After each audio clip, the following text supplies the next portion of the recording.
నర్సాపూర్కి సంబంధించి first question, KCR పాలన కంటే రేవంత్ పాలన మెరుగ్గా ఉందంటే మెరుగ్గా ఉంది అనే వాళ్ళ సంఖ్య 52%గా ఉంది. లేదు అనే వాళ్ళ సంఖ్య 39.47% అయితే ఇప్పుడే చెప్పలేం కేవలం 2 సంవత్సరాలు అయిందనే వాళ్ళ సంఖ్య మాత్రం 7.89%గా ఉంది. ఓవరాల్గా బాగుంది అనే వాళ్ళ సంఖ్య ఎక్కువగా ఉంది నర్సాపూర్ నియోజకవర్గంలో రేవంత్కి సంబంధించి. నెక్స్ట్ క్వశ్చన్కి వెళ్దాం. రేవంత్ పాలనకు మీరిచ్చే మార్కులు ఎన్ని అని మనం నర్సాపూర్ నియోజకవర్గ ప్రజలను అడిగితే 50 మార్కులు ఇచ్చిన వాళ్ళ సంఖ్య 60% పైగా ఉంది. 25 మార్కులు ఇచ్చిన వాళ్ళ సంఖ్య 18% పైగా ఉంటే 75 మార్కులు ఇచ్చిన వాళ్ళ సంఖ్య 13% పైగా ఉంది. 100కు 100 మార్కులు ఇచ్చిన వాళ్ళ సంఖ్య 7.89%. నెక్స్ట్ క్వశ్చన్కి వెళ్దాం. నర్సాపూర్కి సంబంధించి కీలకమైనటువంటి క్వశ్చన్, బీఆర్ఎస్ పార్టీ ఎమ్మెల్యేగా గెలిచినారు అక్కడ.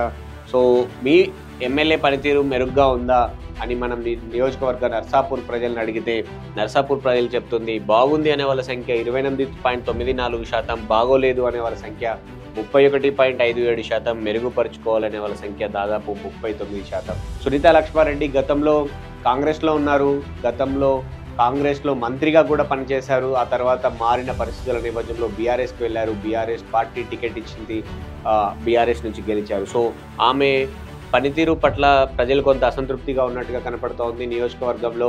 అంటే ప్రతిపక్ష ఎమ్మెల్యే కూడా కాబట్టి నిధుల విషయంలో కూడా కొంత ఇబ్బందికరమైన పరిస్థితులు కూడా ఉంటాయి. అయితే మధ్యలో ఒకసారి రేవంత్ రెడ్డిని కలిసి వచ్చారు కూడా సునీతా లక్ష్మారెడ్డి.